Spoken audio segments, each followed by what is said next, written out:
9 नवंबर को उत्तराखंड को 23 साल पूर्ण होते हुए हम 24वें वर्ष की ओर अग्रसर होंगे। निश्चित रूप से इन 23 वर्षों में हम सब लोग अपने यदि पुराने 2000 से लेकर 2023 तक के सफ़रनामा को देखते हैं तो मुझे लगता है कि समय के साथ में बहुत कुछ परिवर्तन हुआ है। जिन लोगों के कारण, चाहे वो राज्य आंदोलनकारी हैं, चाहे वो हमारी मातृशक्ति के त्याग बलिदान से हमारे को उत्तराखंड बना हो, तो उनकी भावनाओं को देखते हुए मुझे लगता है कि उत्तराखंड ने उस दिशा में प्रगति करी है।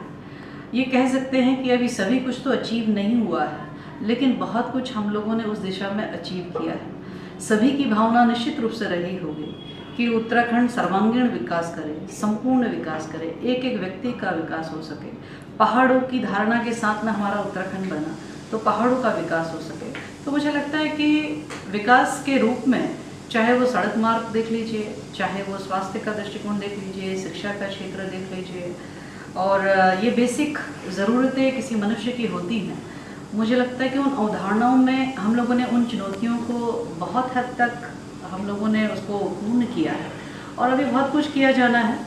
उसके लिए भी हमारे माननीय मुख्यमंत्री जी का विजन जिस प्रकार से है कि हम आत्मनिर्भर उत्तराखंड बनाएंगे, और जब हमारा राज्य अपने 25वें स्थापना दिवस की ओर होगा तो निश्चित रूप से देश के सर्वश्रेष्ठ प्रदेशों में उत्तराखंड होना चाहिए।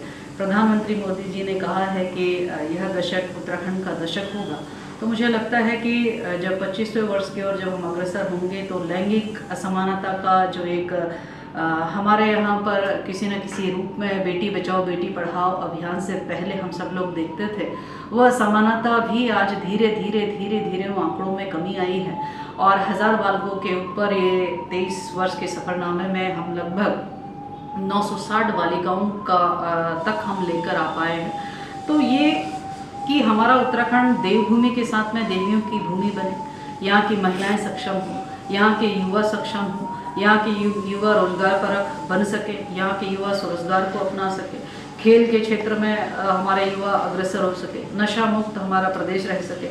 मुझे लगता है कि इन सभी दिशाओं में जो है काम किया गया है, और निश्चित रूप से जब 25वें की ओर हम अग्रसर होंगे तो इन उपलब्धियों के साथ उत्तराखंड को ये उपलब्धियाँ हासिल होंगी।